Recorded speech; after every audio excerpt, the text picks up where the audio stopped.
శ్రీ గురుభ్యో నమః. శ్రీ మహాగణపతి నమః. జూలై 12 నుంచి ఆగస్టు 25వ తారీఖు వరకు చంద్రమాన్ని అనుసరించి గోచార రీత్యా గురువు కుజుడు యొక్క కలయిక అనేది జరగబోతుంది అన్నమాట. వృషభంలో గురువు కుజుడు యొక్క సంయోగం జరగబోతుంది. అంటే రెండు గ్రహాల యొక్క కలయిక రాబోయే 45 రోజులు, అంటే జూలై నుంచి 12వ తారీఖు నుంచి 45 రోజుల పాటు ఈ యొక్క కలయిక అనేది ఉంటుంది. ఇది ఎటువంటి ఫలితాన్ని ఇస్తుంది అనేది చూద్దాం. తులారాశి వారికి కుజుడు గురువు యొక్క కలయిక అనేది ఎటువంటి ఫలితాలు ఇస్తుంది అనేది చూద్దాం. తులారాశి వారికి వచ్చేటప్పటికి అష్టమంలోకి వచ్చేటప్పటికి సప్తమంలో ఉన్నటువంటి గురువు అష్టమంలోకి మారాడు. కుజుడు జూలై 12వ తారీఖు వరకు సప్తమంలో ఉన్నాడు, ఇప్పుడు అష్టమంలోకి మారుతున్నాడు. ఇది ఒక రకంగా ప్రతికూలమైనటువంటి ఫలితాలుగానే చెప్పచ్చు తులారాశి వారికి. తులారాశి వారికి వచ్చేటప్పటికి రాహుకేతువుల బలం అనేది బాగా కలిసి వస్తుంది.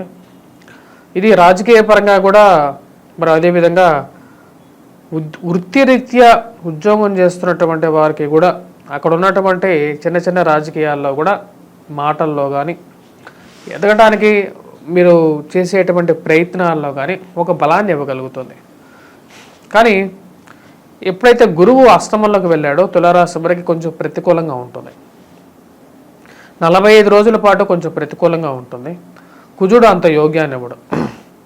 ముఖ్యంగా వచ్చేటప్పటికి రాశి వారికి కుజుడు ఎప్పుడైతే అష్టమంలోకి వెళ్తాడో గురువు కుజుడు కలిసినప్పుడు గురువుకి కుజుడికి వచ్చేటప్పటికి సయోధ్య ఉంది, సమ్ములే అవుతారు, మిత్రులే అవుతారు అన్నమాట.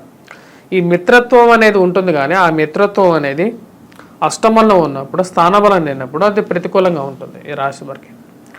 ముఖ్యంగా ధన సంబంధితమైన విషయాల్లో చాలా జాగ్రత్తగా ఉండాలి. మోసపూరితమైనటువంటి మాటలను నమ్మద్దు. అష్టమంలో కుజగ్రహ సంచారం జరుగుతున్నప్పుడు జీవిత భాగస్వామి ఆరోగ్య సంబంధితమైన విషయాల్లో ప్రతికూలమైనటువంటి ఫలితాలు వస్తాయి. ఆగస్టు నెలలో మనం చూసినట్లయితే ఆగస్టు నెలలో 15వ తారీఖు తర్వాత వచ్చేటప్పటికి భాగ్యస్థానంలో ఉన్నటువంటి రవి రాజ్యస్థానంలోకి రాబోతున్నాడు అన్నమాట.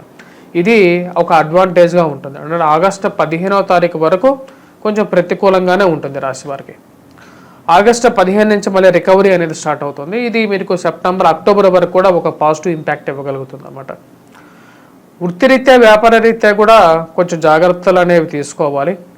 ఈ టైంలో మూమెంట్ తీసుకోవద్దు, అంటే స్థానచలనాన్ని తీసుకోవద్దు. ఉద్యోగాన్ని మార్పు చేర్పుల గురించి కొన్ని జాగ్రత్తలు పడండి. ఎందుకంటే పోయే చోట ఎలా ఉంటుందో తెలియకుండా ఉద్యోగాన్ని వదలద్దు. ఎందుకంటే ఈ రాశి వారికి వచ్చేటప్పటికి రవి యొక్క అనుకూలత కూడా లేదు. ఆగస్టు 15వ తారీఖు వరకు కూడా రవి యొక్క అనుకూలత లేదు. ఓన్లీ రాహుకేతువుల యొక్క బలం మీదే వీళ్ళు నడవాల్సినటువంటి పరిస్థితి. శుక్రుడు వచ్చేటప్పటికి జూలై 6వ తారీఖున వచ్చేటప్పటికి భాగ్యస్థానంలోకి, అంటే భాగ్యస్థానంలో ఉన్నటువంటి శుక్రుడు రాజ్యస్థానంలోకి వచ్చాడు. శుక్రుడు బుధుడు ఈ యొక్క గ్రహాలు వచ్చేటప్పటికి కొంచెం అనుకూలమైనటువంటి ఫలితాలు ఇస్తున్నప్పటికీ కూడా ఈ యొక్క కాంబినేషన్ వచ్చేటప్పటికి గురువు కుజుడు ఇద్దరు అష్టమంలో ఉండటం, దృష్టి వచ్చేటప్పటికి ధనస్థానం మీద ఉండటం అనేది కొంచెం ప్రతికూలంగా ఉంటుంది. మరి అదేవిధంగా ఈ రాశి వారికి వచ్చేటప్పటికి జాబ్ పరంగా కొన్ని జాగ్రత్తలు అనేది చాలా ముఖ్యం. మీరు మాట్లాడేటప్పుడు చాలా జాగ్రత్తగా మాట్లాడాలి. ఇరుగు పొరుగు సఖ్యత విషయంలో జాగ్రత్తగా ఉండాలి. మానసిక చింతని వదిలేయాలి. మీరు మాట్లాడే ప్రతి ఒక్క మాట కాంట్రావర్షియల్గా చేయటానికి 10 మంది రెడీగా ఉంటారు. కాబట్టి వారు ఎటువంటి వారు ఉన్నారు మన చుట్టుపక్కల అనేది మీరు గమనించండి. ఎందుకంటే ఇది ఉన్నది స్థితి అన్నమాట. ఈ స్థితి నుంచి బయటికి రావడానికే మనం ప్రయత్నం చేయాలి, కానీ మనం ఇలాగే ఉంటాం కదా, ఇలాగే ఉందాం అని చెప్పి ఎప్పుడు ప్రయత్నం చేయొద్దు. దాని నుంచి రాగలుగుతారు మీరు.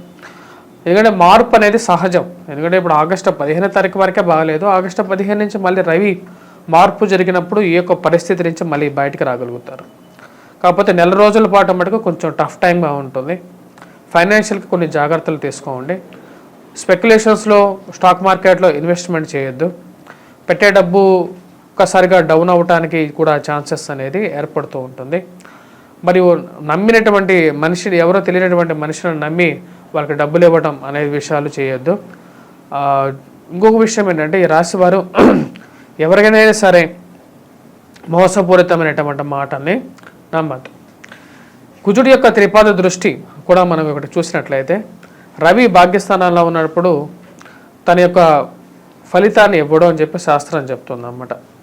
మరి అదేవిధంగా అష్టమంలో ఉన్నటువంటి కుజుడు తన యొక్క దృష్టి చూసినప్పుడు వ్యయ స్థానాన్ని చూస్తాడు. వ్యయ స్థానంలో ఒక దృష్టి, దాని తర్వాత తన యొక్క దృష్టి వచ్చినప్పటికీ అష్టమాన్ని చూస్తాడు. ఈ రెండు ప్రతికూలంగా ఉండే విధంగా ఉందన్నమాట. జన్మరాశిలోకి తన యొక్క దృష్టి పడినప్పుడు ఏమవుతుందంటే కోపం అనేది ఎక్కువగా ఉంటుంది, చెడుబిరులు ఆడడం, ఎదుటివారితో వైవాహిక జీవితంలో కూడా కొంచెం ప్రశాంతత అనేది తక్కువగా ఉంటుంది.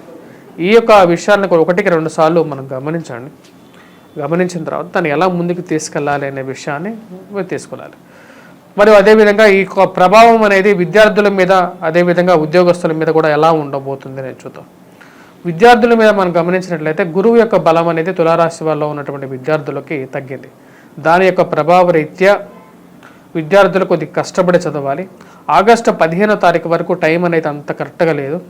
సో ఆగస్టు 15 నుంచి మళ్ళీ రవి మంచి స్థానంలోకి వస్తున్నాడు. అప్పుడు మళ్ళీ కొంచెం రీగెయిన్ అనేది అవ్వగలుగుతారు. ఎక్స్పోజర్ అనేది పెరుగుతుంది.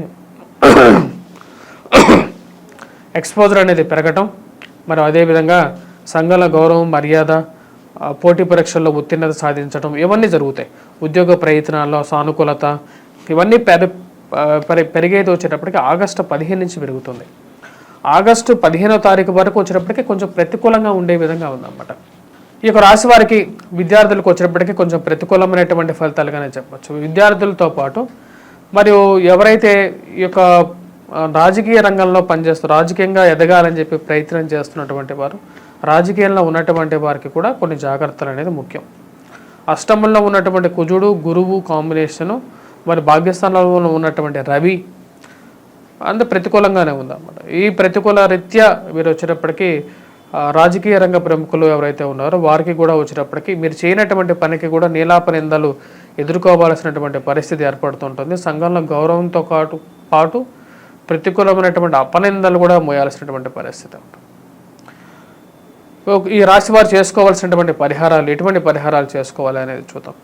ఇక రాశి వారికి వచ్చేటప్పటికి అష్టమంలో ఉన్నటువంటి కుజుడు ప్రతికూలంగా ఉన్నాడు కాబట్టి 45 రోజుల పాటు ఇక రాశివారు సింధూరాన్ని ధరించడం, అదేవిధంగా వీరు సరస్వతి మంత్ర జపం, విద్యార్థులు ముఖ్యంగా వచ్చేటప్పటికి సరస్వతి మంత్ర జపం, గురుగ్రహ మంత్ర జపం చేయాలి. తులారాశి వారు ముఖ్యంగా ఇవి పాటించాలి.